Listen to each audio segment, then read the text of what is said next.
नमस्कार आप सभी को। आज का क्लास है आदिकाल। आदिकाल पे आज का क्लास है। इस आज का प्रश्नोत्तरी सेक्शन में 50 से 60 प्रश्न इसमें सम्मिलित किया हूं। और किस रूप में है तो वो एमसीक्यू के रूप में। हाँ, बहुत महत्वपूर्ण है, बार बार एग्जाम में पूछे जाने वाला प्रश्न है ये।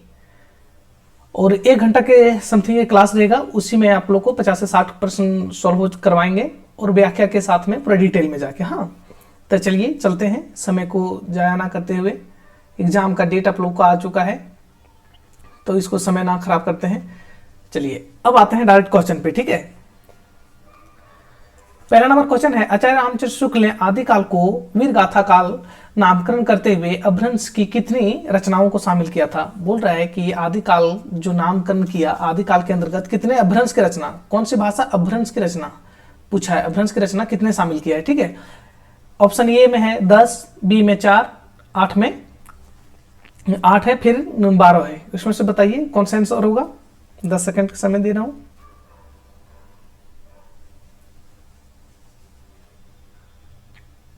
चलिए कितना होगा तो 4 होगा। अच्छा 4 को होगा तो कौन कौन, तो ऐसे हम जब आदिकाल पढ़ाए थे, आप लोग को नहीं देखेंगे तो आप प्लेलिस्ट में जाके चैनल के प्लेलिस्ट में जाइए, वहाँ आदिकाल से बना हुआ है प्लेलिस्ट, उसमें जाइए और वहाँ मिल जाएगा। ठीक है, बहुत डिटेल में बहुत बढ़िया से ट्रिक के साथ याद कराए वो सब चीज़। तो ट्रिक कैसे बनाए थे, तो ट्रिक बताए थे, विजय हमारी की क्या है, विजय हमारी की। हाँ, विजय हमारी की। तो आप जैसे भी याद कर सकते हैं, विजय हमारी की। ठीक है, तो विजय से विजयपाल क्या हो जाएगा, विजय से विजयपाल रासो हो जाएगा, विजयपाल रासो। ह से हमीर रासो क्या हो जाएगा, ह से हमीर रासो, हमीर रासो। ठीक है, और की से क्या हो जाएगा, की से क्या हो जाएगा, इधर लिख देता हूं। हाँ, की से कीर्ति लता, कीर्ति लता। ठीक है, यहां हो जाएगा कीर्ति लता, पूरा ला है ये, कीर्ति लता हो जाएगा। और एक और किसे क्या हो जाएगा, कीर्ति पताका। ठीक है, पताका। हाँ, कीर्ति पताका। तो ये हो जाएगा विजय हमारी की। ये 4 जो रचना है, विजयपाल रासो, हमीर रासो, कीर्ति लता, कीर्ति पताका, ये क्या है, ये अभ्रंश में माना है। ठीक है, अभ्रंश की रचनाएं है, ये सब में अभ्रंश की रचनाएं हैं। और जो बच जाता है, टोटल तो 12 ग्रंथ माना था आदिकाल के अंतर्गत। रामचंद्र शुक्ल ने 12 ग्रंथ को जगह दिया था। ठीक है, रामचंद्र शुक्ल यहां हो गया। अब थोड़ा और डिटेल यदि चल जाए आप लोग को याद दिलाते हुए, तो यहां रुकिएगा थोड़ा सा। हाँ, इसको छोटा कर लेते हैं। हाँ चलिए, ये 4 को हुआ, कौन सा हुआ, अपभ्रंश भाषा का। ठीक है, अपभ्रंश भाषा का ये 4 रचना हुआ, और बच गया 8 गो। ठीक है, 8 को देश भाषा में बांट दिया है। ठीक है, देश भाषा में रखा है। और इसके बाद रामचंद्र शुक्ल ने 12 ग्रंथ रखा था। अब यही एक और मुझे जहां तक जानकारी याद आ रहा है, ठीक है, हजारी प्रसाद द्विवेदी ने कितना रखा और डॉक्टर जॉर्ज ग्रियर्सन ने कितना रखा। ठीक है, जॉर्ज ग्रियर्सन ने, और एक और नाम आता है मिश्र बंधु। ठीक है, मिश्र समझ लीजिएगा। तो इसे शॉर्ट में बता रहे हैं कि रामचंद्र शुक्ल ने 12 ग्रंथ को रखा था आदिकाल में, हजारी प्रसाद द्विवेदी ने 9 रखा था, जॉर्ज ग्रियर्सन ने 9 रखा था। ठीक है, और मिश्र बंधु ने पहले शुरुआत में कितना रखा था, तो पहले शुरुआत में रखा था मात्र 19 ग्रंथ। ठीक है, लेकिन जैसे अगला संस्करण ये निकाले हैं, तो इसे 75 कर दिया टोटल को। ठीक है, 75 कर दिया, 75 ग्रंथ को इसने आदिकाल के अंतर्गत रखा। ठीक है, हजारी प्रसाद द्विवेदी ने 12, हजारी प्रसाद द्विवेदी ने 9, रामचंद्र शुक्ल ने 12 और जॉर्ज ग्रियर्सन ने 9। आप ये बताइएगा कि हजारी प्रसाद द्विवेदी ने 9 कौन कौन से ग्रंथों के आदिकाल के अंतर्गत रखा है। ठीक है, चलिए अब इससे ज्यादा डिटेल इसमें फिर समय हो जाएगा जाया, नहीं देखे होंगे तो क्लास जाकर देख लीजिए, बहुत डिटेल में पढ़ाई हो। ठीक है, दूसरा क्वेश्चन आता है कि किस इतिहासकार ने आदिकाल को अंधकार काल नाम दिया है, अंधकार काल नाम दिया है। ठीक है, किसने नाम दिया है, हजारी प्रसाद द्विवेदी ने, ठीक है, पृथ्वीनाथ कुलश्रेष्ठ ने, और महावीर प्रसाद द्विवेदी ने, रामकुमार वर्मा ने। बताइए।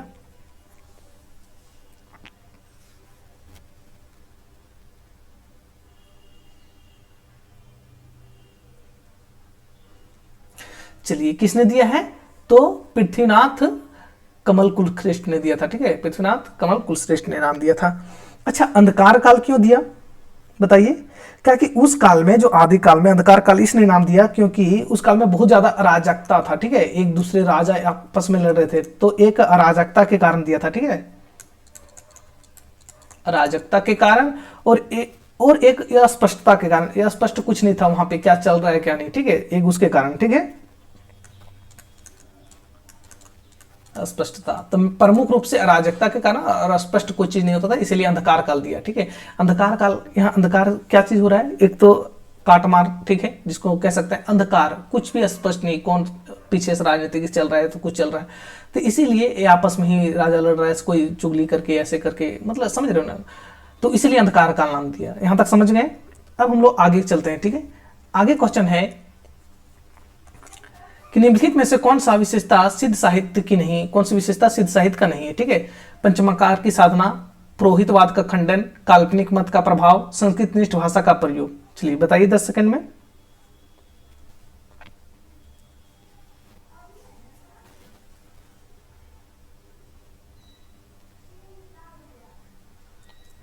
चलिए, तो क्या चीज नहीं था इसमें?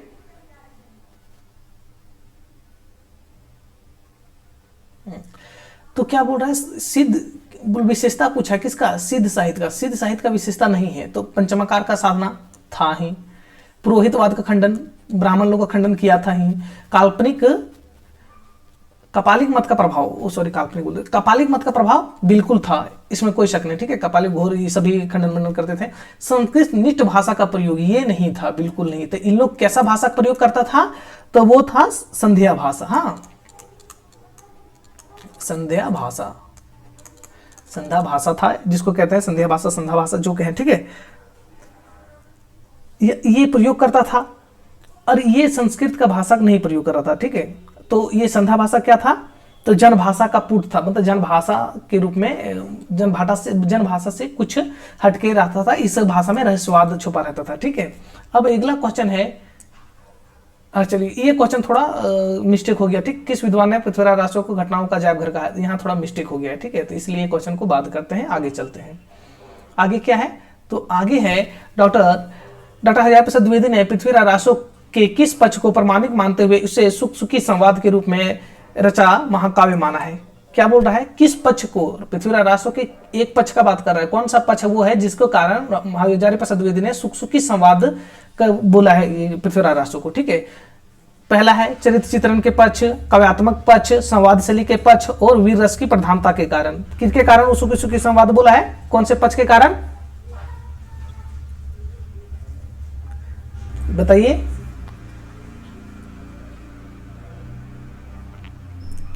तो ये है संवाद शैली के बात पे, ठीक है, संवाद, जैसे सुख सुखी, मतलब सुगा एक होता है ना, तोता, तोता स्त्रीलिंग पुल्लिंग दोनों रहता है, ठीक है, सुगा तोता के बात होता है, जैसे उसी तरह सुखी सुखी संवाद, नहीं तो सुख मतलब सुगा, ठीक है, जिसको हम लोग तोता कहते हैं।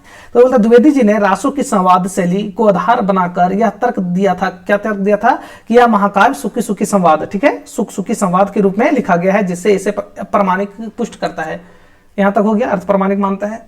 अब इसको बाद 6ठा नंबर का क्वेश्चन है, नाथ साहित्य में षट चक्र भेदन का संबंध किससे है। बोल रहा है षट चक्र भेदन का संबंध किससे, नाथ साहित्य में, शारीरिक बल प्राप्ति के, मनुष्य के 6 शत्रुओं को नष्ट करना, कुंडलिनी भक्ति, कुंडलिनी शक्ति को जागृत कर 6 आध्यात्मिक केंद्रों का पार करना, संसार की 6 दिशाओं का विजय प्राप्त करना। तो इसमें पढ़े वही आप लोग को समझ में आ गया होगा, कौन सा ये, तो कुंडलिनी भक्ति को जागृत करने का बात कर रहा है, ठीक है, कुंडलिनी शक्ति को जागृत कर। 6 चक्र होता है जी, मान लेते एक इंसान है, ठीक है, इधर हाथ दोनों, ये बदन हो गया, ये नहीं बना पा रहा हूं मैं, चलो ठीक है, ये समझ लेना कि हाथ है दोनों, ठीक है, यहाँ पे हाथ आया है और यहीं पे पैर ऐसे मोड़कर बैठ गया है, ठीक है। तो यहाँ बैठा है 1 चक्र, 2 चक्र, 3 चक्र, 4 चक्र, 5 चक्र, 6 चक्र। ये जो 6 चक्र है, ये 6 जागरण का काम करता है, कुंडलिनी जागरण, जिसे हम लोग कहते हैं ना, कुंडलिनी शक्ति को जागृत कर क्या 6 आध्यात्मिक केंद्रों को प्राप्त करना है, पार करना है, हाँ, ये चीज हो गया। अच्छा, नाथों के हठ योग साधना में षट चक्र भेदन का मूल, ठीक है, मूलाधार का आज्ञा चक्र कुंडलिनी शक्ति का जागृत कर ले जाने की प्रक्रिया व मुक्ति साधना, ये सब है, ये सब चीज छोड़िए। अब आता है 7वां नंबर में, निम्न में से किस रचना का संबंध आला खंड से है, जिसे आचार्य रामचंद्र शुक्ल ने बारहमासा से रूप में प्रसिद्ध किया है। बारहमासा के रूप में प्रसिद्ध किया है। तो यहाँ बारहमासा की जगह में हम लोग वर्षा काल कर लेंगे, तो वर्षा है ना कि वर्षा, ठीक है, वर्षा काल, वर्षा काल यहाँ लिखेंगे, ठीक है। मिटा देते हैं थोड़ा सा।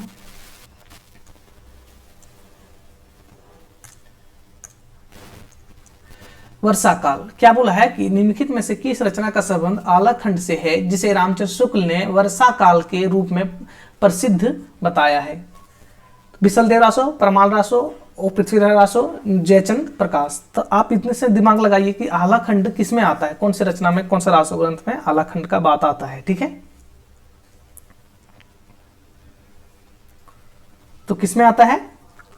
परमाल रासो में। परमाल रासो में आता है आलाखंड का वर्णन, ठीक है। आलाखंड कब गाया जाता है? तो बरसात के दिन में गाया जाता है, ठीक है। कहाँ? तो ये उत्तर प्रदेश के एक जिला है, एक नहीं, वहां पे उधर आसपास के जिला में गाया जाता है, बुंदेलखंड की तरफ। हाँ, अब आता है, अच्छा आप ये बता दीजिएगा कि परमाल रासो में जो आया है आलाखंड, इसका संपादन किसने करवाया था, ठीक है। चलिए 8वां नंबर क्वेश्चन देखते हैं हम लोग कि विद्यापति को जाति कवि की संज्ञा किस विद्वान ने दिया था? जाति कवि का संज्ञा किस विद्वान ने दिया था, ठीक है। श्री प्रसाद सिंह, बाबू श्याम सुंदर दास, सुब्रमण्यम भारती और डॉक्टर बच्चन सिंह। बताइए। तो डॉक्टर बच्चन सिंह ने दिया था, ठीक है। किसने दिया था? डॉक्टर बच्चन सिंह ने दिया था। अच्छा, जाति कवि ही क्यों कहा? तो लोक संस्कृति और लोक जीवन के चित्रण उसके काव्य में बहुत ज्यादा मिलता था, ठीक है। लोक संस्कृति, ठीक है, लोक जीवन के चित्रण उसके काव्य में बहुत ज्यादा की मात्रा में मिलने के कारण इसको जाति कवि कहा, ठीक है। और एक रामविलास शर्मा भी जाति शब्द का यूज करते हैं, वो भाषा के क्षेत्र के आधार पर करते हैं। हाँ, ये भी याद रखिएगा। अब 9वां नंबर में क्वेश्चन है, क्या है, किस रासो काव्य में राजा भोज परमार की पुत्री राजमती और अजमेर के राजा बिसलदेव, और बिसलदेव कौन? हिंदी साहित्य में बिसलदेव कितने? 4 बिसलदेव हुए। अब वही बोलता है कि चारों में से विग्रहराज चतुर्थ, मतलब ये चौथा है, ठीक है, के विवाह का वियोग वर्णन हुआ है, ठीक है। चलिए अब यहां हम लोग देखेंगे क्या बोल रहा है कि कुमार रासो, हेमंत रासो, परमाल रासो, बिसलदेव रासो। तो नाम से पता चल रहा है कि बिसलदेव नाम आया तो बिसलदेव रासो से ही होगा। आप लोग इसका स्टोरी जानते हैं कि बिसलदेव रासो 4 भागों में बटा हुआ है, ठीक है। कितने भागों में? 4 भागों में। एक में तो शादी होता है, प्रेम होता है, फिर इन लोग बिछड़ जाता है, फिर उड़ीसा चल जाता है बिसलदेव वीरराज चतुर्थ, इसके बाद फिर वहां से आता है, फिर मिलन होता है, ठीक है। ये सब चीज वर्णन है। अब अगला प्रश्न है, आदिकाल में सरहप्पा को हिंदी का प्रथम कवि मानने वाले विद्वान कौन है? हिंदी का प्रथम कवि सरहप्पा को मानने वाले कौन है? रामकुमार वर्मा, राहुल सांकृत्यायन, गणपति चंद्र गुप्त, रामचंद्र शुक्ल। तो चलिए बता दीजिए कौन है।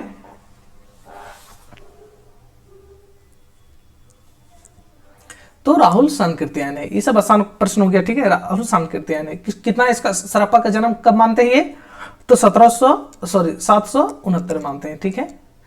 अच्छा, ये किनको मानते हैं? ये सब को भी थोड़ा जान लेते हैं। ये किनको मानते हैं? रामचंद्र शुक्ल तो चंद्रबरदाई को मानते हैं, ठीक है। प्रथम कवि चंद्र को मानते हैं, चंद्रबरदाई को। रामकुमार वर्मा ने स्वयंभू को, स्वयंभू को मानते हैं। ठीक है। गणपति चंद्रगुप्त ने कौन रास है बता दो? भारतेश्वर, बाहुबली रास का रचनाकार शालिभद्र सूरी, तो सूरी जी को मानते हैं। ये इतना तक हो गया। अब हम लोग चलते हैं कि 11वां में सिद्धों की संध्या भाषा के संदर्भ में कौन सा कथन असत्य है? संध्या भाषा, जिसको संध्या भाषा, संध्या भाषा कहते हैं, उसमें कौन सा असत्य कथन पूछा है, ठीक है। यह अंत साधनात्मक अनुभूतियों का संकेत करने वाली भाषा है। दूसरा, इसका अर्थ एक साथ 2 तरह के भावों को व्यक्त करता है।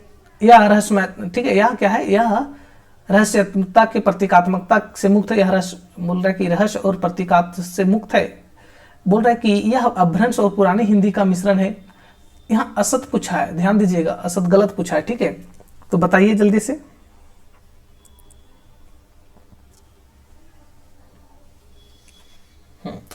तो सबसे पहले देखेंगे ये अंत साधनात्मक अनुभूति का संकेत करने वाले अंत साधनात्मक, इन लोग क्या संध्या भाषा इसलिए नाम दिया था ना, क्योंकि इन लोग सब अपने में संध्या भाषा दूसरे से हटके थोड़ा भाषा रखा था जो रहस्वाद से भरपूर था, अंत साधना, ठीक है, साधना करने के लिए। तो ये क्या है, सही हो जाएगा। इसका अर्थ एक साथ दो तरह के भावों में, बिल्कुल इसका अर्थ कूट के जैसा होता था, ठीक है, दो तरह का, एक शब्द में दो तरह का भाव होता है ना, तो इसी तरह ये भी सही हो जाएगा। यह रहस्यमयता और प्रतीकात्मकता से मुक्त है, यह रहस्यवाद से मुक्त है, नहीं रहस्यवाद से मुक्त कैसे हो सकता, रहस्यवाद कूट कूट के भरा है, तो ये क्या हो जाएगा, गलत हो जाएगा। हाँ, यह अभ्रंश और पुरानी हिंदी का मिश्रण है, क्या है, यह अभ्रंश और पुरानी हिंदी का मिश्रण है, ठीक है, ये भी सही हो जाएगा, ठीक है। अब आता है अगला क्वेश्चन 12 नंबर का, किस रासो काव्य को डॉक्टर माता प्रसाद गुप्त ने छंदों का अजायब घर कहा है, किस रासो काव्य को माता प्रसाद गुप्त ने छंदों का अजायब घर कहा है। हमीर रासो, बिसलदेव रासो, पृथ्वीराज रासो, खुमान रासो, चलिए बताइए।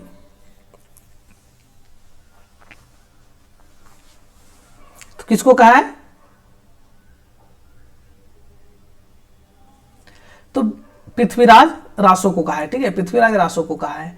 अच्छा, पृथ्वीराज रासो को क्यों कहा छंदों का अजायब घर, तो इसमें 68 प्रकार के छंद प्रयोग हुए, ठीक है, 68 प्रकार के छंद प्रयोग हुए हैं, और यही छंदों की विविधता, मतलब छंदों इतने ज्यादा छंद प्रयोग हुए, इसी के कारण माता प्रसाद गुप्त ने इसको छंदों का अजायब घर कहा, ठीक है, यहां तक समझ गए।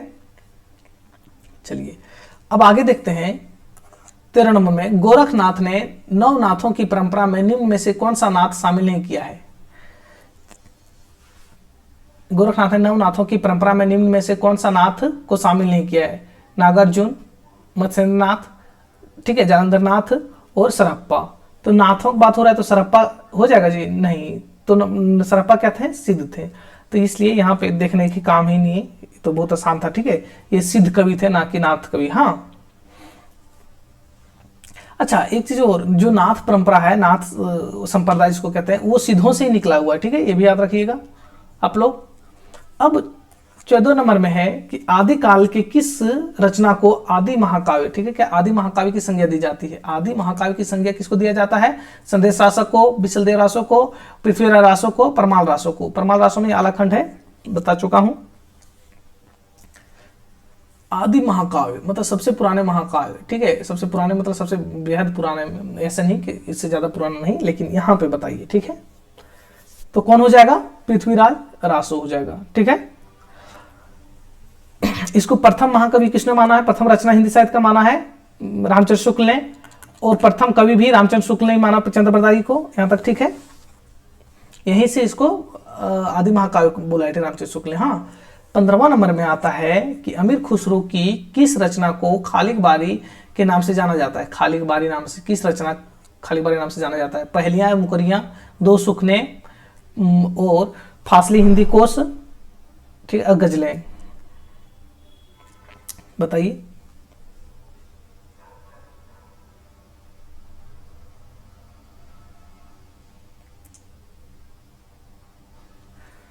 चलिए कौन सा, तो फासले हिंदी कोश, ये क्या हुआ था, यही नाम से जाना था, खालिक बारी फासले हिंदी कोश से। खुसरो ने खालिक, ठीक है, खालिक बारी नाम से एक फारसी हिंदी शब्दकोश लिखा था, क्या हिंदी कोश लिखा था, कौन सा, फारसी हिंदी शब्दकोश लिखा था, और जिनका उद्देश्य क्या था, भाषा को सरल बनाना, भाषा को आमजन के लिए सरल बनाना, इसलिए शब्दकोश बनाया था, यही नाम से जाना जाता है खालिक बारी। हाँ, शब्दकोश था, तो यदि कोई एग्जाम में आ जाए खालिक बारी कैसा रचना है, तो शब्दकोश रचना है, ठीक, कैसा, फारसी का। एक चीज यहां हो गया। अब दूसरा आ गया 16वां नंबर में कि जैन साहित्य के संबंधित रचित काव्य की परंपरा में सबसे पहली रचना कौन सी है जिसे गणपति चंद्रगुप्त ने हिंदी की प्रथम रचना माना है। तो चलिए बता दीजिए, भविष्यत कहा, श्रावकाचार्य, ठीक है, भट्टेश्वर बाहुबली रास, चंदन बाला रास, मैं ऊपर में बताया था, लेकिन देख लीजिए याद आ जाए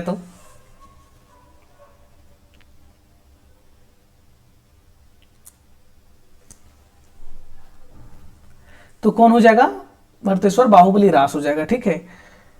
सारीभद्र सूर्य द्वारा रचित काव्य है, ठीक है, और ये कैसा काव्य है, चरित काव्य लिखा गया। हाँ, चरित काव्य, किसी के चरित्र पे लिखा गया है, ठीक है, इसलिए चरित काव्य हो गया। कौन लिखा है, तो कौन लिखा है, सालीभद्र सूरी ने लिखा है, ठीक है,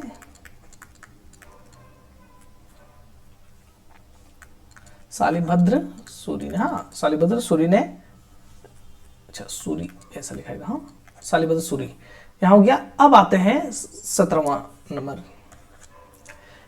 किस रासो काव्य का मुख्य रस वीर ना होकर श्रृंगार है? वीर रस रासो काव्य है लेकिन रस, ठीक है, रासो काव्य लेकिन क्या इसका मुख्य रस जो होता है वीर ना होकर श्रृंगार है, और यह 4 खंडों में विभाजित है, जो कि मैं पहले बता चुका हूँ 4 खंड में कौन विभाजित है। श्रृंगार रस बोल रहा है, परमाल रासो तो आल्हाउद्दल का उसमें चित्रण भी आता है, और जो कि वीर रस से हो जाएगा परिपूर्ण। खुमान रासो ये भी वीर रस का। बिसलदेव रासो में क्या हो जाता है, ये श्रृंगार प्रधान रासो काव्य, ठीक है। पृथ्वीराज रासो तो इसमें तो भरपूर मार काट है।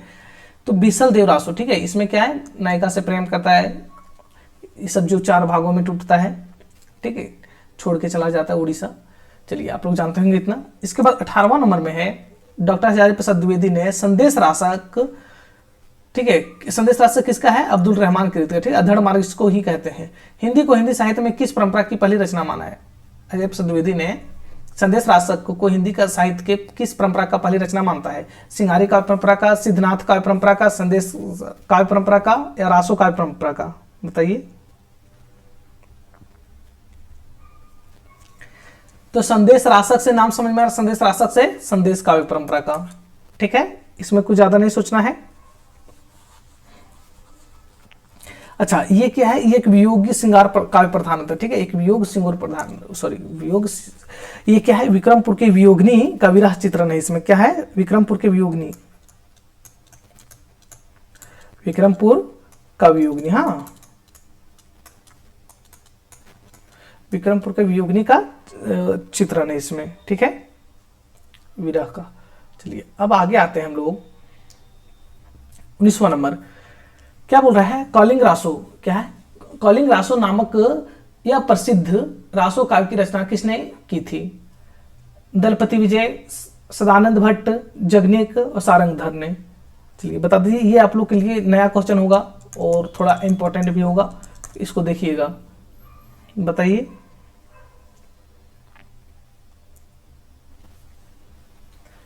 हाँ तो इसका रचना, ठीक है, क्या है, कलिंगा रासो। कलिंगा रासो के रचनाकार कौन हुए? तो सदानंद भट्ट हुए, सदानंद भट्ट हुए। और इसका जिक्र कहाँ मिलता है? तो राम कुमार वर्मा का, हाँ राम कुमार वर्मा के रचना है, जो हिंदी साहित्य का आलोचनात्मक इतिहास में मिलता है, ठीक है, राम कुमार वर्मा के रचना हिंदी साहित्य के आलोचनात्मक इतिहास रचना में मिलता है। इनका बारे रामचंद्र शुक्ल सब का नहीं मिलता है, तो ये इसलिए प्रसिद्ध हो जाता है। यदि कहीं से उठा ले एग्जाम में, बहुत इंपॉर्टेंट, इसको देखते रहिएगा। अब आता है 20वां नंबर क्वेश्चन कि गोरखनाथ के शिष्य मच्छेंद्रनाथ, क्या है, गोरखनाथ के शिष्य मच्छेंद्रनाथ के संबंध में निम्न में कौन सा कथन असत्य है? अच्छा देखिए यहाँ थोड़ा सा कि बोल रहे असत्य कथन पूछा, ठीक है, असत्य, और शिष्य नहीं, गोरखनाथ मच्छेंद्रनाथ शिष्य नहीं था, ठीक है, तो गुरु था, क्या हो जाएगा? रुकिएगा थोड़ा, क्वेश्चन गलत हो गया टाइप, गोरखनाथ या गुरु हो जाएगा, शिष्य ना होके यहाँ गुरु हो जाएगा, ठीक है, गुरु हो गया। मच्छेंद्रनाथ के समय कौन सा असत्य कथन पूछा है, ठीक है, इनका नाम बोल रहा है, इनका नाम मच्छेंद्रनाथ भी था, वे हठ योगियों के प्रवर्तक में से एक थे। ये सिद्धों और ज्ञान शाखा से प्रभावित थे। गोरखनाथ ने उन्हें कार्ल मार्क्स से वापस लाने के प्रेरित, अच्छा रुकिए गलत हो गया, तो इसको मैं नहीं किया था। अब यहाँ मैं ऑप्शन बना दिया, ठीक है, अब इसमें असत्य पूछा है, अब क्वेश्चन ये सही हुआ, ठीक है। क्या बोल रहा है कि गोरखनाथ के गुरु मच्छेंद्रनाथ के संबंध में से कौन सा कथन असत्य है पूछा है, ठीक है। उनका नाम मच्छेंद्रनाथ था, तो मच्छेंद्रनाथ का ही नाम मच्छेंद्रनाथ था, ठीक है। ये हठियों के प्रवर्तकों में से एक थे, बिल्कुल थे। ये सिद्धों के वर्ज्यान शाखा से प्रभावित थे, सिद्ध के वर्ज्यान शाखा से बिल्कुल प्रभावित थे, क्योंकि सिद्धों के वर्ज्यान शाखा से ही नाथ साहित्य का विकास हुआ है। थोड़ा सा एक सेकंड रुकिएगा।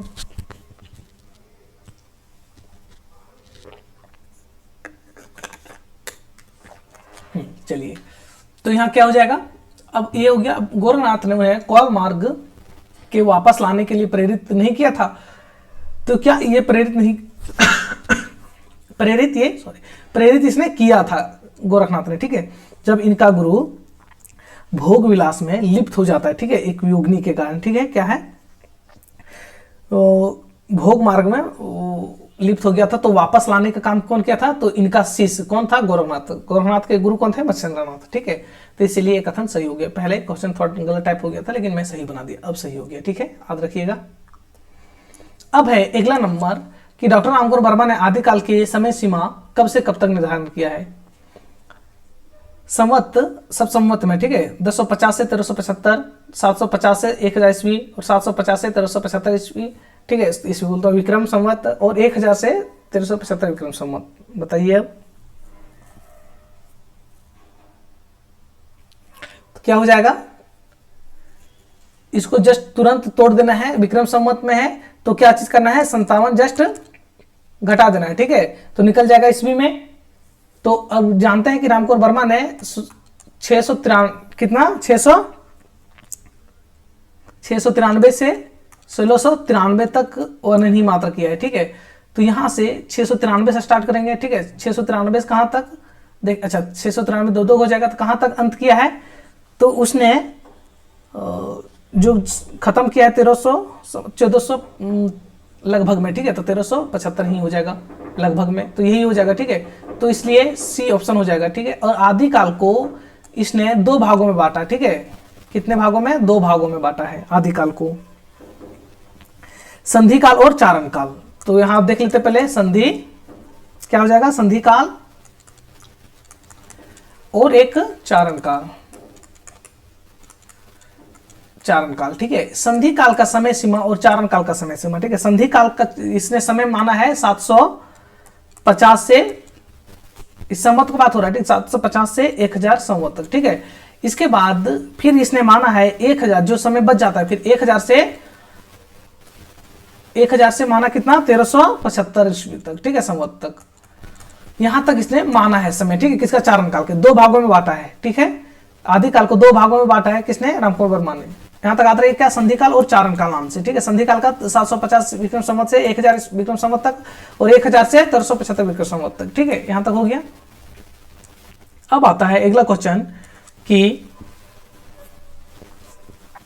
आदिकाल में डोमिपा की रचनाओं की भाषा क्या कहलाती है। डोमिपा की रचनाओं की भाषा क्या कहलाती है, प्राकृत, मैथिली, संध्या भाषा और डिंगल भाषा। पहले जानेंगे डोमिपा किस में आता है, तो सिद्धों में आता है। ठीक है, सिद्धों में आता है। क्या चीज में आता है, डोमिपा, तो सिद्धों में आता है। ठीक है, सिद्धों में आता है। ठीक है, चलिए, तो इस सिद्धों में आता है तो संध्या भाषा होगा, इसमें से कोई सोचना ही नहीं है।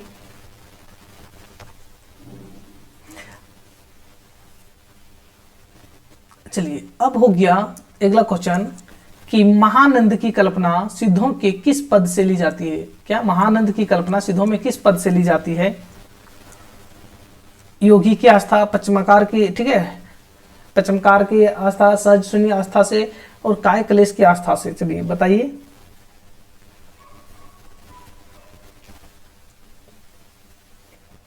तो सहज शून्य आस्था से, सहज शून्य आस्था से लिया जाता है, और यही सहज शून्य आस्था ही महानंद स्थिति कहलाता है। ठीक है, महानंद की स्थिति कहलाता है।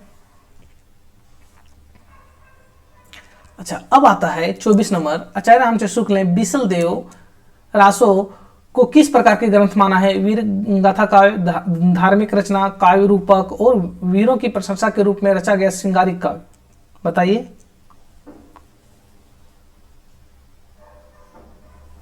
तो कैसा रचना है, तो वीरों की प्रशंसा के रूप में रचा गया श्रृंगारिक काव्य है बीसल देव रासो। ठीक है, अब आता है 25वां नंबर। ठीक है, जैनेन्द्र कुमार बोलते, जैनेन्द्र नाम से कौन से जैन कवि प्रसिद्ध हैं। पुष्पदंत, स्वयंभू और देवसेन, जिनदत्त सूरी। कौन है प्रसिद्ध, बताइए आप लोग थोड़ा। तो आप लोग पढ़े होंगे आदिकाल, जिनदत्त सूरी ही क्या, जैनेन्द्र इनका एक नाम था। ठीक है, जैनेन्द्र एक नाम था जिनदत्त सूरी का। इनका एक रचना का नाम बताइए, जिनदत्त सूरी का एक रचना का नाम क्या है, तो उपदेश रसायन रास। हाँ, उपदेश रसायन रास नाम था, उपदेश रसायन रास इनका रचना का नाम है। कवि अमीर खुसरो के संबंध में निम्न में से कौन सा कथन असत्य है। किसका, अमीर खुसरो, 12 बात हो रहा है। ठीक है, असत्य पूछा है। उन्होंने तुतिया ए हिंद भारत का तोता की उपाधि धारण की। ये निजामुद्दीन औलिया के शिष्य थे। उन्होंने खड़ी बोली को हिंदवी नाम दिया। वे गयासुद्दीन तुगलक के समकालीन नहीं थे। चलिए बताइए, असत्य पूछा है।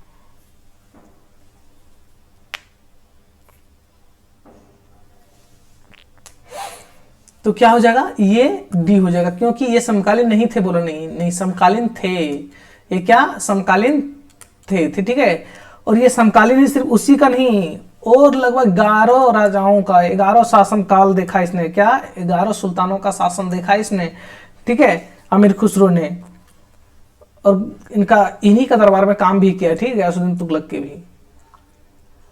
अब आता है 27वां नंबर, ठीक है। किस आलोचक ने आदिकाल को संदिग्धता और अस्पष्टता या अस्पष्टता के कारण से अधीर काल नाम दिया? ये आप लोग के लिए नया क्वेश्चन होगा, बताइए। चलिए, किसने अधीर काल नाम दिया आदिकाल को? क्यों? तो असंदिग्धता, ठीक है, और अस्पष्टता। अस्पष्टता मतलब कुछ स्पष्ट नहीं हो रहा है, ठीक है, और संदिग्धता मतलब संदिग्ध है बहुत ज्यादा यहाँ पे, ठीक। आचार्य शुक्ल, रामसूत्र चतुर्थी, मोहन अवस्थी और विश्वनाथ प्रसाद मिश्र, बताइए।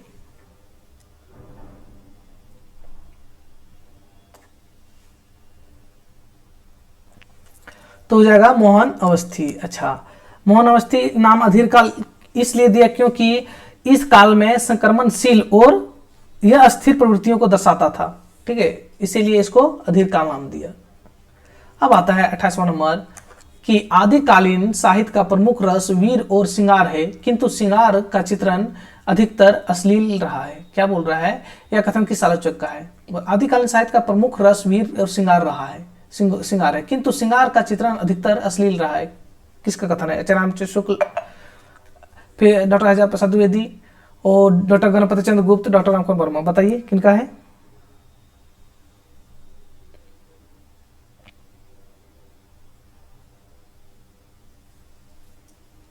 तो आचार्य रामचंद्र शुक्ल ने। ये कब कहता है? तो ये जो वीर गाथा काल जिसको कह सकते हैं आदिकाल, उसका मूल्यांकन करते हुए तीखा टिप्पणी किया था, ठीक है, रामचंद्र शुक्ल ने। अब आता है 29वां नंबर, किस रासो काव्य को लोक गाथा बैलेट्स के रूप में जाना जाता है जिसके केवल छंद ही प्रचलित है, ठीक है। बैलेट्स के रूप में कौन सा रचना जाना जाता है? तो आप लोग जानते ही होंगे, ये बताइए। परमाल रासो, ठीक है, बैलेट्स के रूप में मिलता था, ठीक है। किसका है परमाल रासो? तो जगनिक का है, ठीक है। किसका है? जगनिक का है। अब आता है 30वां नंबर में कि दोहा कोश नामक रचना किस सिद्ध कवि की है? दोहा कोश नामक रचना किस सिद्ध कवि का है? लुइपा, कनप्पा, सवरप्पा, सरप्पा, बताइए। तो किसका है? सरप्पा का है, ठीक है।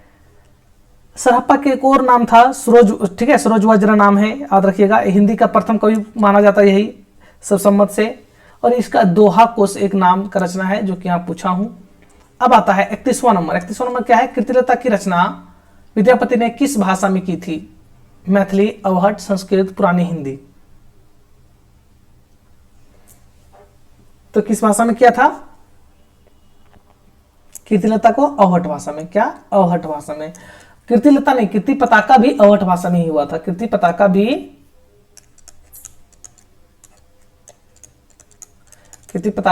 अवहट भाषा में ही हुआ था, ठीक है।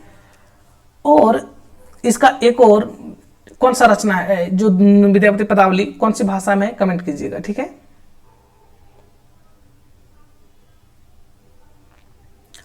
चलिए, अब यहां आता है 32वां नंबर। आचार्य हरिप्रसाद प्रसाद द्विवेदी ने आदिकाल की अंतिम सीमा क्या मानी है? अंतिम सीमा क्या माना है?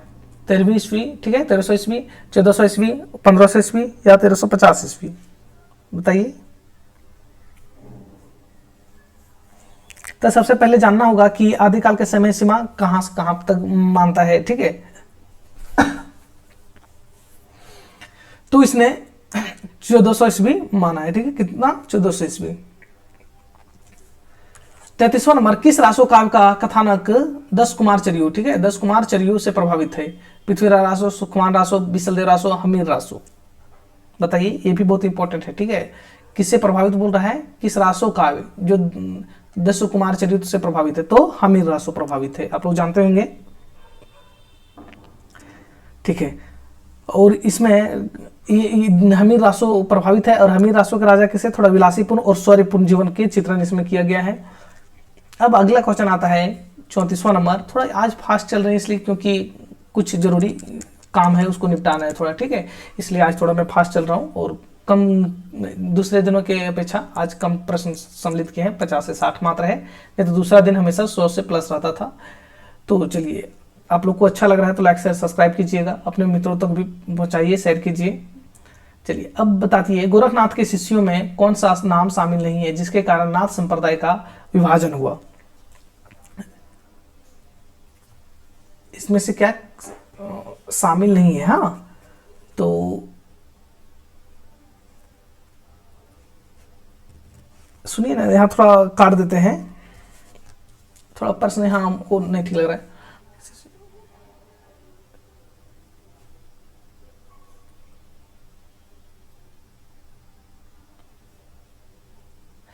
ये क्वेश्चन ऐसे कर देते हैं, ठीक है, एक ऑप्शन काटना होगा, थोड़ा मुझे गलत हो गया है। मच्छेंद्र यहाँ नाथ हो जाएगा, ठीक है, मच्छेंद्र नाथ हो जाएगा सी में, और यहाँ बोला कि शिष्य को हटा देते, ठीक है। गोरखनाथ ने इनमें से कौन सा नाम शामिल नहीं किया, ठीक है, इनमें से कौन सा नाम शामिल नहीं किया है जिसके कारण, ये क्वेश्चन थोड़ा यहाँ प्रश्न जो मैं बना रहा हूं उसको ध्यान से सुनिएगा, ठीक है।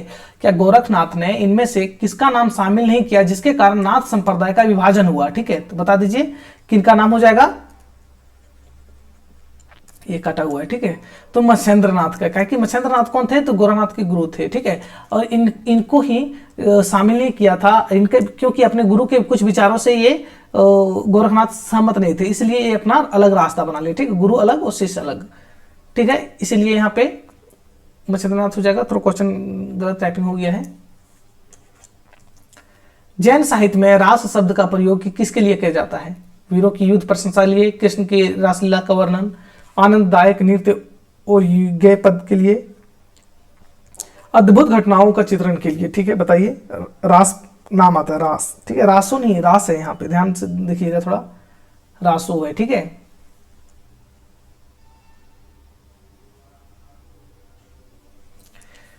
तो रास शब्द है, रासो रहता तो अलग हो जाता, वीरों के लिए प्रशंसा हो जाता, लेकिन रास है तो आनंद, ठीक, आनंददायक नृत्य और गेय पद के लिए, ठीक है। चलिए, यहां तक हो गया। इसके बाद आता है 36वां नंबर। क्या है 36वां नंबर? अभ्रंश का वाल्मीकि की किस कवि को कहा जाता है? अभ्रंश का वाल्मीकि किस कवि को कहा जाता है? पुष्पदंत को, शंभु को, धनपाल को या देवसेन को? तो किसको कहा जाता है अभ्रंश का वाल्मीकि? तो अभ्रंश भाषा का रचनाकार कौन हुए? तो स्वयंभू हुए, तो स्वयंभू को अभ्रंश का वाल्मीकि कहा जाता है। अच्छा, वाल्मीकि ही क्यों? तो वाल्मीकि इसलिए किया जाता है क्योंकि इसने पौम चरियो एक रचना लिखा था, ठीक है, स्वयंभू ने पौम चरियो, हाँ, चरियो, पौम चरियो एक रचना लिखा था, और इसमें ये रचना का विषय वस्तु क्या था? तो राम कथा पर आधारित था, ठीक है, राम कथा पर आधारित था। राम कथा पर आधारित होते हुए भी राम भगवान को दिखा दिया था कि जैन साहित्य में जैनों के ऊपर, मतलब जैन साहित्य में दीक्षा लेते हुए, ठीक है। तो जिस तरह वाल्मीकि जी ने लिखा रामायण, उसी तरह से इन्हें जैन काव्य के लिए रामायण लिखा, लेकिन वो जैन जो हिंदू सनातनी को ना होके जैन मत में दीक्षा लेते हुए राम को दिखा दिया है, ठीक है, इसीलिए अभ्रंश का वाल्मीकि इसको कहा जाता है। यहां तक याद रहेगा आप लोग को। चलिए, अब 38वां आता है। आदिकाल में ढोला मारू रादुहा नामक रचना की भाषा क्या है? राजस्थानी, मैथिली, ब्रज, अवहट? बताइए इसका भाषा क्या है ढोला मारू रादुहा का? तो राजस्थानी हो जाएगा, ठीक है, कहाँ? राजस्थानी। अच्छा, राजस्थानी, तो इसको राजस्थानी नहीं, पुरानी राजस्थानी कहना ज्यादा बेटर रहेगा, ठीक है, तो क्या हो जाएगा? पुरानी राजस्थानी कहना ज्यादा अच्छा रहेगा, पुरानी राजस्थानी, ठीक है। अच्छा, ढोला मारू दुहा याद रखिएगा, ढोला मारू दुहा, उसमें से कुछ शब्द किसी ने कुछ अंश जोड़ा था, उसका नाम क्या था? तो कुशल लाभ करके, ठीक है, व्यक्ति ने उसका कुछ अंश जोड़ा था, ये भी इंपॉर्टेंट है, थोड़ा देख लीजिएगा। अविद्यापति की पदावली में कृष्ण का चित्रण किस रूप में किया गया है? लोक रक्षक ईश्वरीय के रूप में, सामान्य लोक और प्रेमी के रूप में, ठीक है, परम ब्रह्मा, ठीक है, परम ब्रह्म और निर्गुण सत्ता के युद्ध वीर और नीतिज्ञ के रूप में। बताइए।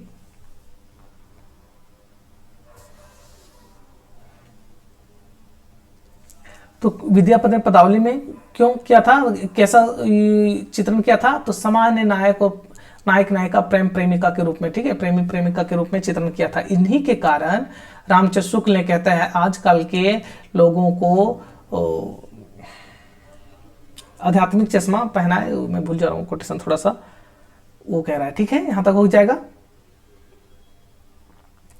आध्यात्मिक के चश्मा आजकल बहुत सस्ते हो गए, कोई भी उठा के गीत गोविंद जैसा रचना करने लगा है, ठीक, इसके बारे में विद्यापति के बारे में कहते हैं, ठीक है, चलिए याद आया। अब आता है 39वां नंबर, ठीक है, जैन साहित्य में रास काव्य परंपरा की सबसे पहली रचना प्रथम रास कौन सी है, ठीक है, भारतेश्वर बाहुली रास, चंदनबाड़ा रास, उपदेश रसायन रास, अस्तुलिभद्र रास, ठीक है। तो कौन सा है, बोल रहा है कि जैन साहित्य में रास काव्य परंपरा की प्रथम रचना, जैन साहित्य की बात कर रहे हैं, ठीक है, जैन और अपभ्रंश, जैन किस भाषा में लिखते थे, अपभ्रंश में, ठीक है। तो जब अपभ्रंश में ही लिखते थे तो अपभ्रंश के आपको यदि इस तरह याद होगा, अपभ्रंश भाषा के प्रथम रास ग्रंथ कौन सा है, तो उपदेश रसायन रास, ठीक है, उपदेश रसायन रास किनका है, जिनदत्त सूरी का, ठीक है, यहां तक याद रहेगा आप लोग को। अच्छा, इसका कब लिखा गया था, तो 1145 में, ठीक है, यहां तक याद रखिएगा, ईस्वी में है, संवत में नहीं। अब 40वां नंबर आता है कि नाथों ने किस योगी परंपरा से पिंड में ब्रह्मांड मतलब शरीर में ही सारे ब्रह्मांड का अनुभव का सिद्धांत ग्रहण किया था, ठीक है, वैदिक युग में, हठ युग में, सिद्धों का वर्ज्ञान परंपरा में, सांख्य दर्शन में। बताइए।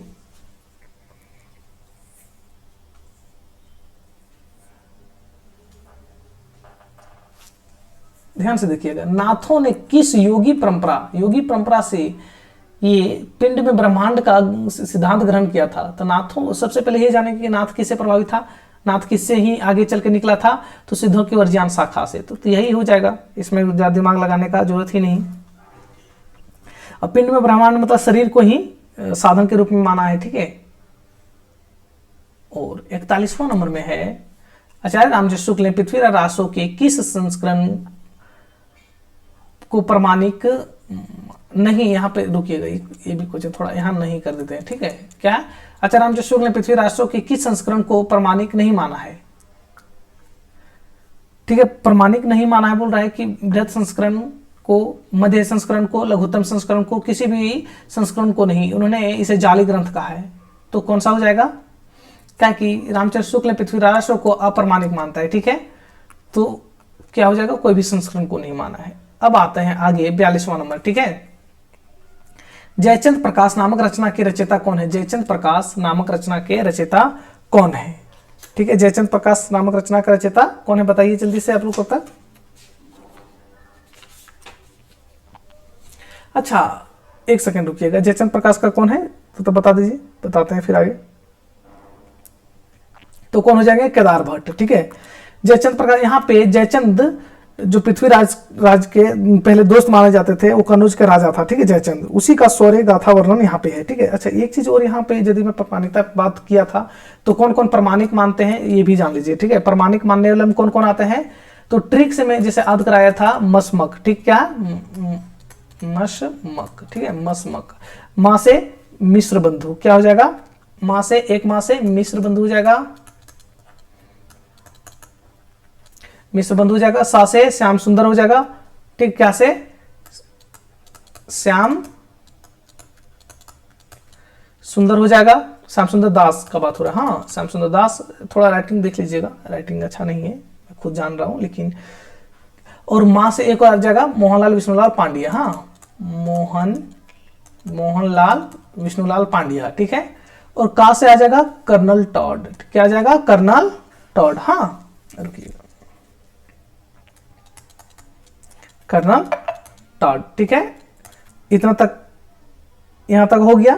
इसके बाद आता है अप्रमाणिकता में, तो अप्रमाणिकता में कौन कौन आ जाते हैं, तो ये तो प्रमाणिकता ला गया, ठीक है,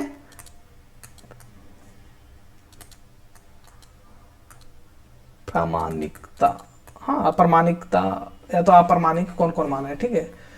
अप्रमाणिक में किसका किसका नाम आ जाएगा? तो सबसे प्रथम डॉक्टर बुलर आते हैं, ठीक है, डॉक्टर बुलर आते हैं, जो कि ये इसी ने अप्रमाणिक घोषित किया था, ठीक है, बुलर, डॉक्टर बुलर, ठीक है। इसके बाद आ जाता है एक रामचंद्र शुक्ल, ठीक है, रामचंद्र शुक्ल आते हैं, आरसी से याद रखिएगा। देवी प्रसाद, ठीक है, क्या है? देवी प्रसाद, देवी प्रसाद आते हैं। फिर एक कंफ्यूज होने लगा, जिससे श्याम सुंदर दास है ना, तो यहाँ पे श्यामल दास करके आते हैं, ठीक है, जो अप्रामाणिक मानते हैं, इसको थोड़ा याद रखिएगा, ठीक है। क्या है? श्यामल दास, श्यामल दास, ये श्यामल दास, श्याम सुंदर दास और श्यामल दास में थोड़ा कंफ्यूज होगी, इसे श्यामल दास क्या मानते हैं? अप्रामाणिक मानते हैं, ठीक है। गौरी शंकर हीरा ओझा, ये सब तो गौरी शंकर हीराचंद ओझा ये मानते हैं शंकर, ठीक है, ये क्या मानते हैं? अप्रामाणिक मानते हैं, ठीक है। और एक और मुरारी दास आते हैं, ठीक है, मुरारी दास, ये क्या मानते हैं? अप्रामाणिक मानते हैं। अच्छा, अर्ध प्रमाणिक मानने वाला क्यों छोड़ दे भला? इतना जब बताया ही तो अर्ध प्रमाणिक वाला भी थोड़ा देख लेते हैं। हाँ, अर्ध प्रमाणिक में कौन कौन से आ जाते हैं? तो अर्ध प्रमाणिक में आता है सबसे पहले doctor Hazari Prasad Dwivedi, doctor Hazari Prasad HPD, ठीक है, डॉक्टर हजारी प्रसाद द्विवेदी। इसके बाद आता है सुनीति कुमार चटर्जी, कौन आते हैं? डॉक्टर सुनीति कुमार चटर्जी, हाँ, सुनीति कुमार चटर्जी। तीसरा फिर आता है डॉक्टर दशरथ ओझा, ठीक है, दशरथ ओझा, डॉक्टर दशरथ ओझा आता है, ठीक है। एक और नाम याद रखिएगा, मुनिजन विजय, ठीक है, बहुत बढ़िया रहेगा यदि ये नाम याद रख पाए तो आप लोग। क्या है? मुनिजन विजय। ये जितने हुए ये प्रमाणिक अप्रमाणिक का बात हो, याद रखिएगा, मसमक से ये ट्रिक हो जाएगा, ठीक है। और इसमें से आधे रहेगा अप्रमाणिक मानने वाले, डायरेक्ट खारिज कर देने वाले, डॉक्टर बुलर सबसे पहले, ठीक है। इसका रामचंद्र शुक्ल, इसका देवी प्रसाद, श्यामल दास और गौरीशंकर हीराचंद ओझा और मुरारी दास। अर्ध प्रमाणिक में हजारी प्रसाद द्विवेदी, सुनीति कुमार चटर्जी और दशरथ ओझा और मुनिजन विजय, इतना हो जाएगा, ठीक है। अच्छा, चलिए अब आगे चलते हैं। 43 नंबर में सिद्धों की सहज साधना का मुख्य उद्देश्य क्या था? सिद्धों की सहज साधना का मुख्य उद्देश्य क्या था? मोक्ष प्राप्ति हेतु कठिन तपस्या, शून्य समाधि द्वारा महासुख की प्राप्ति, तंत्र मंत्र द्वारा भौतिक सिद्धियों प्राप्त करना और पुरोहितवाद का समर्थन करना। तो जल्दी से बता दीजिए क्या था? सहज साधना का उद्देश्य क्या था?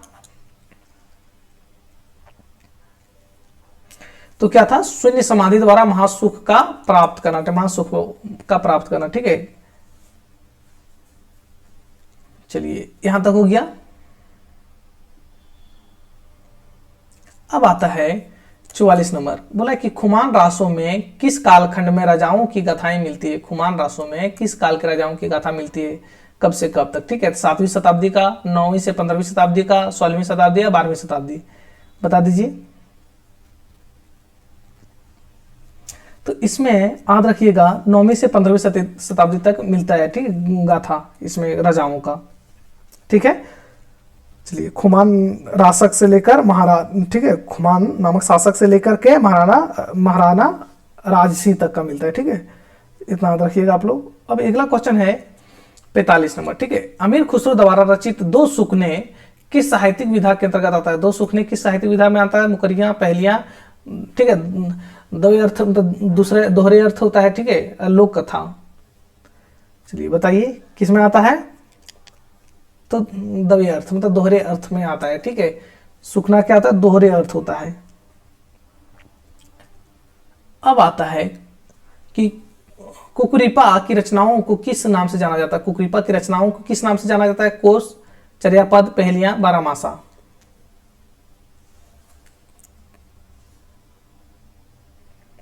चलिए बताइए। तो चर्यापद, ठीक है, चर्यापद नाम से जाना जाता है। सिद्ध के एक प्रसिद्ध कवि थे, ठीक है, सिद्धों में और इन क्या है, और सिद्धों की रस गीतों में, ठीक है, सिद्धों के रहस्यमयी गीतों में चर्यापद कहा जाता था, ठीक है, चर्यापद कहा जाता था, इस तरह हम जान सकते हैं। किस रासो काव्य को डॉक्टर रामकुमार वर्मा ने एक काल्पनिक ग्रंथ बताया? एक काल्पनिक ग्रंथ बताया। बिशलदेव रासो, हमीर रासो, पृथ्वीराज रासो, प्रमाल रासो।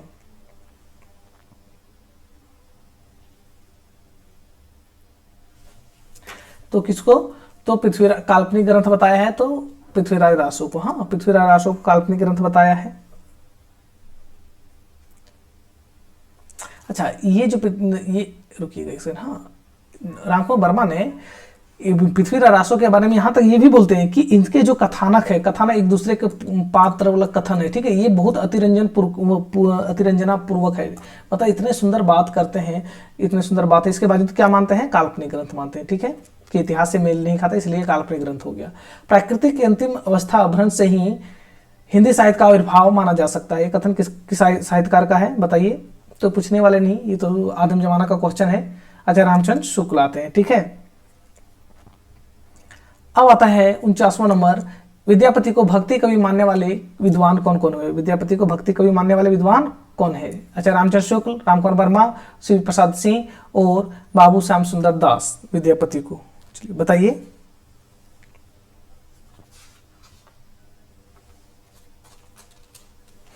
तो कौन कौन मानते हैं भक्ति कवि? तो इसको शिव प्रसाद सिंह,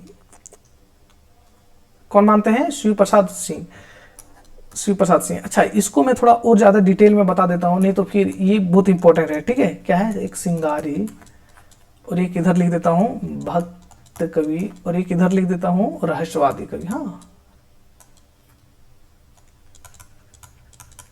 रहस्यवादी, ठीक है। सिंगारिक कवि, भक्त कवि और रहस्यवादी कवि। अब सिंगारिक में कौन कौन आते हैं? तो सिंगारिक में जिनका जिनका नाम आता है उनका लिख देता हूं, ठीक है। रामचंद्र शुक्ल मानते हैं विद्यापति को सिंगारिक कवि। दूसरा कौन मानता है? तो रामचंद्र शुक्ल के अनुसार काम करने वाले हैं रामकुमार वर्मा।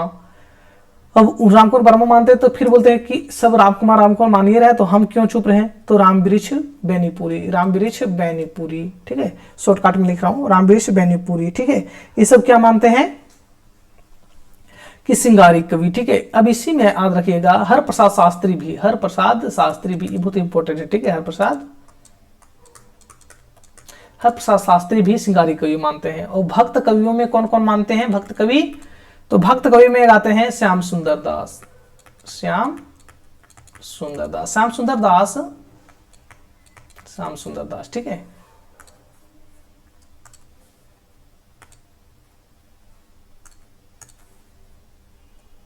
श्याम सुंदर कहते हैं, श्याम सुंदर दास कहते हैं कि देखिए ये तो कवि, भक्त कवि ही, भक्ति कवि ही, इसीलिए तो भक्ति पर रचना कृष्ण पे लिखा है, ठीक है। मानते हैं कि अश्लीलता इनकी रचनाओं में पाया जाता है, तो ये चीज कहते हैं, इसलिए भक्त कवि इसको मानते हैं। फिर इसी बात के सहमत है हजारी प्रसाद द्विवेदी, ठीक है। और एक बाबू रजन सहाय, ठीक है। एक क्या आता है? बाबू जयचंद, ठीक है, ब्रजरंजन सहाय आता है, इनका नाम गोली मारिए। अब आता है किसका? रहस्यवादी कवि। रहस्यवादी कवि बहुत ज्यादा पूछा जाता है, ठीक है। जॉर्ज ग्रियर्सन, हाँ जॉर्ज ग्रियर्सन आता है। फिर एक आता है जनार्दन मिश्र, ये भी पूछा जाता है, ठीक है। जनार्दन मिश्र आता है, जनार्दन मिश्र आता है। ये सब नाम खाली याद रखिएगा, ठीक है, कि कौन कौन क्या माना है, ठीक है। ये बहुत इंपॉर्टेंट है, सिंगारी को याद रखिएगा, भक्त रहस्यवादी कवि। चलिए अब एक क्वेश्चन है कि किस रासो काव्य में पुष्कर की राजकुमारी राजमती के सौंदर्य का वर्णन, जिसके कारण राजा बिसलदेव उससे विवाह करने के लिए प्रेरित होते हैं? तो पुष्कर की राजकुमारी राजमती को सौंदर्य के कारण कौन से राजा बिसलदेव रासो को उसे वो शादी करने के लिए, पृथ्वीराज कौन से रचना है, ठीक है। पृथ्वी रासो, खुमान रासो, बिसलदेव रासो, परमाल रासो। तो इसमें ज्यादा हम लोग समय नहीं लेते हैं, बताइए। तो बिसलदेव रासो नाम से ही आता है, ठीक है। चलिए अब देखते हैं कि इसका थोड़ा उत्तर, हाँ कि क्या क्या होगा। 51 का, जनार्दन मिश्र व ग्रियर्सन विद्यापति को किस तरह का कवि मानते हैं? जनार्दन मिश्र और विद्यापति को मैं तभी बता ही चुका हूं, तो समझने वाली बात नहीं। जनार्दन मिश्र और जॉर्ज ग्रियर्सन किस तरह मानते हैं? तो रहस्यवादी कवि मानते हैं। अब आता है 52 नंबर में, विद्यापति को श्रृंगार रस के सिद्ध वाक्य कवि किसने कहा है? विद्यापति को श्रृंगार रस के सिद्ध वाक्य कवि किसने कहा है? चलिए बताइए जल्दी से।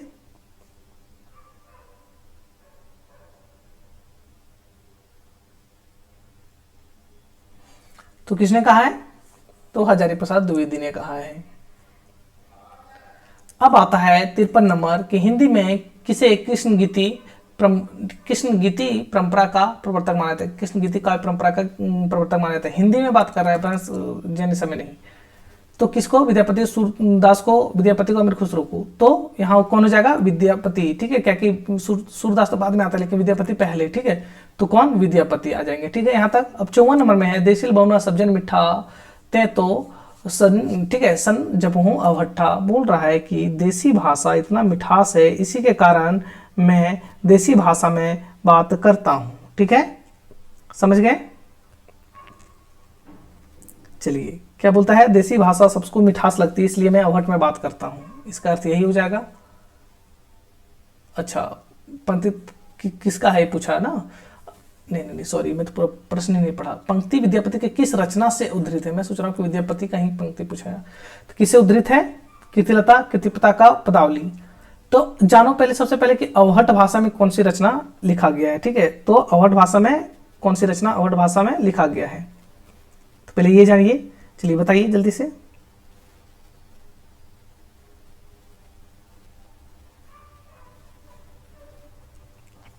तो कीर्तिलता में ये आता है। किस में आता है? तो कीर्तिलता में ये चीज आता है। ठीक है, ये पंक्ति मैं भी जल्दी जल्दी चल दे रहा हूं, प्रश्न भी नहीं पढ़ा अच्छा से। पुरुष कहानी हो कहाँ जसु पंथ थावे पुनो। ठीक है, किस रचना से उद्धृत है? ये पंक्ति किस रचना से उद्धृत है? ठीक है,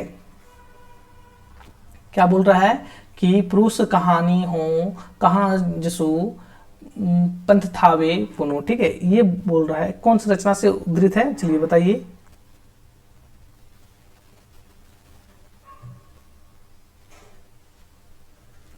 अच्छा, इसका अर्थ क्या हो जाएगा थोड़ा, ये आप लोगों को पता है कि नहीं? इसका अर्थ हम लोग इस तरह समझ सकते हैं कि मैं उस महान पुरुष की कथा कैसे कह सकता हूं जिसके यश के बखान तो केवल महापुरुष लोग ही कर सकते हैं। क्या कह रहा है? विद्यापति का है। ठीक है, कीर्तिलता से है। ये बोल रहे हैं विद्यापति कि मैं उस पुरुष के व्याख्या, ठीक है, पात्र से कहा है, मैं उस पुरुष का कथा कैसे कहूं, कैसे कह सकता हूं। ठीक है, जिसके यश की ख्यान, ठीक है, जिसके यश के चारों तरफ इतना बात फैला जो कि केवल महापुरुष लोग ही उसके बारे में बता सकते हैं। ठीक है, उसका नाम स्वीकार कर सकते हैं। यहाँ तो ये हो गया। अब आता है 56 नंबर में, बालचंद। ठीक है, बालचंद विजाबहु भाषा दुहु नहीं लगई दुजन हास। विद्यापति की किस रचना से उद्धृत है? ये भी बताइए, विद्यापति की किस रचना से उद्धृत है?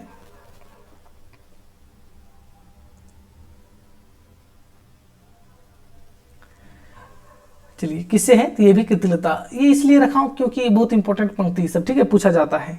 हाँ,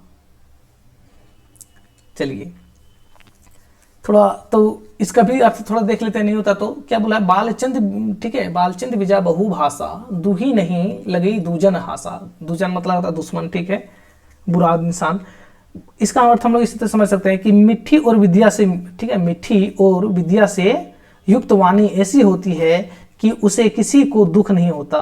बोल रहा है कि मीठी भाषा में ऐसा होता है जो कि किसी को उसे दुख नहीं होता। यहाँ तक कि दुर्जन मतलब बुरे लोगों को भी, बुरे लोगों को उसका मजाक नहीं उड़ाना चाहिए, बुरे लोगों उसका मजाक नहीं उड़ाना चाहिए। ठीक है, इसी तरह हो जाएगा। ये सब ज़्यादा डिटेल इसमें नहीं चलते हैं। 57 नंबर में, ठीक है, खने खने नयन कौन अनुश्रयी खने खने वसत धुली तनु भरई। विद्यापति की किस रचना से उद्धृत है? ये भी विद्यापति का किस रचना से उद्धृत है? चलिए बताइए।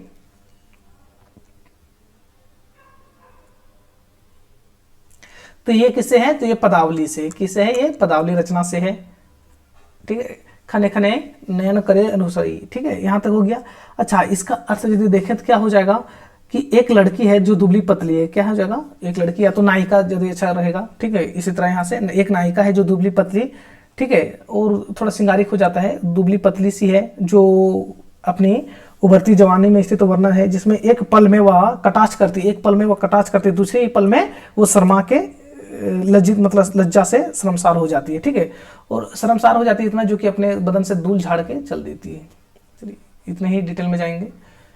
अब 58 में है, अमीर खुसरो को महान कवि या कवियों का राजकुमार किसने कहा है? कवियों का राजकुमार किसने कहा है? ठीक है, लास्ट क्वेश्चन यही है। चलिए बताइए। तो किसने कहा है? ईश्वरी प्रसाद ने कहा है। किसने कहा है? ईश्वरी प्रसाद ने कहा है। ठीक है, चलिए आप लोग को क्वेश्चन कैसा लगा? थोड़ा आज में कुछ काम है इसीलिए मैं थोड़ा जल्दी फास्ट चला, इतना डिटेल में नहीं जा पाया। लेकिन अगला प्रश्न करवाएंगे जब भक्ति काल आदि काल पे भी और क्लास आएगा, उस समय पूरा डिटेल में जाएंगे और प्रश्न रखेंगे। हाँ, आप लोग को यदि क्लास अच्छा लगा हो तो लाइक से सब्सक्राइब कीजिए, और यदि कुछ सजेशन देना है कि सर इसमें और सुधार हो सकता है इस तरह से करने के बावजूद, तो आप बेशक दीजिए क्लास में, ठीक है, कमेंट में बताइए, मैं उसमें सुधार करूँगा।